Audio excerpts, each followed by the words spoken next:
Today we are covering everything about love culture. The moment someone says, I am not like your ex, that is exactly when you should worry. They say it on the first date, unprompted, out of nowhere. Nobody asked, but they felt the need to clarify. Why? What are you hiding? If you have to say you are not like someone else, you probably are.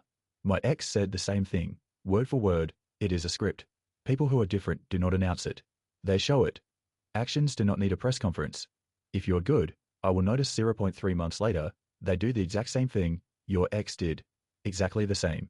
The betrayal hits different when they promise they would not do it. You are not like my ex is just a trailer. The movie is the same. Trust is built over time, not over promises on the first date. If someone has to convince you they are different, they are not. Comment, if someone has said this to you, and then prove themselves wrong. Alright, next up. Types of love languages wrong. Everyone talks about love. Nobody talks about love languages done wrong. Words of affirmation. But they just say nice shoes. Every day. Nice shoes. Quality time. But they sit next to you on their phone for 3 hours. Acts of service. They make you breakfast. It is Birch. Every time. Gift giving. They get you a gift card. To a store you do not shop at. Difficult toucher. They hold your hand. But their hands are always sweaty. Your love language is none of these. Your love language is peace. You just want someone who does not stress you out. That is the real love language. Peace. Quiet. No drama. That is the dream. But instead, you got someone whose love language is chaos. They show love by starting arguments. That is not a love language. That is a disorder. Know your love language, and know your partner's, or suffer. Comment your actual love language. Be honest. Alright. Next up, when you realize you are the backup. Nobody wants to be the backup plan. As sometimes you are. They text you at 11 p.m. Hey, what are you doing? You know what that means. You are not their first choice. You are their last option. They only text when they are bored. When their plans fell through, you are the backup quarterback. You only play when the starter is injured. They cancel on you for their friends. Every time without guilt. You see them posting with other people. People they chose over you. You confront them. They say you are overthinking. You are not. You are not overthinking. You are seeing clearly for the first time. The worst is when you realize you have been the backup the entire time. From the beginning, you were never the first choice. You were the safety net. If someone treats you like an option, let them choose someone else. Tag someone who needs to hear this. They might be the backup right now. Alright, next up. What she says we need to talk. 5 words that will end your entire career. We need to talk. She texts it at 2 p.m. You read it at 2:01. Your life flashes before your eyes. Your brain starts reviewing every mistake you have ever made. Every single .1. Did I forget our anniversary? Did I like someone's photo? Did I breathe wrong? You start crafting apology texts for crimes you did not commit. I am sorry for everything I have done, and will do. Please do not leave me. You call your boys, emergency meeting. They gather like the Avengers.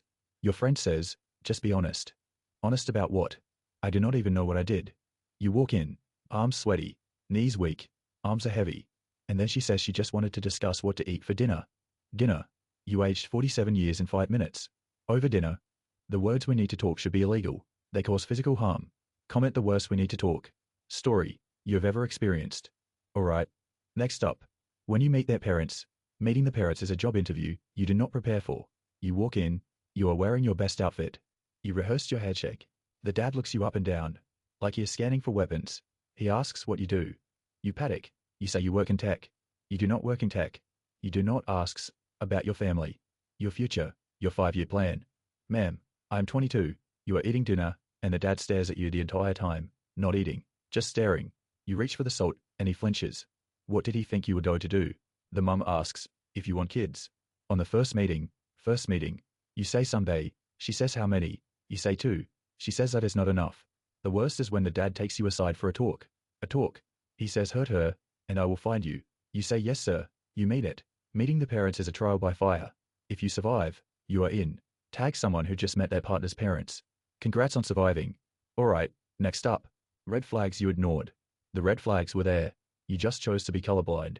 They said, I am not like other people. That is exactly what other people say. Talked about their ex on the first date. For 45 minutes, they said all my exes are crazy. All of them. Every single one. If everyone is crazy, maybe you are the problem. Just a thought. They were rude to the waiter. That is not a red flag. That is a red billboard. They checked your phone on the second date. Second. Don't. They said I do not usually do this. They do. They always do. They love bonged you. Texting 24/7. Calling you soulmate on day 3. You ignored it because it felt good. Attention is a drug. And then 3 months later, they ghosted you. Like you never existed. Red flags are not challenges. They are warnings. Listen to them. Comment the biggest red flag you ever ignored. We will not judge.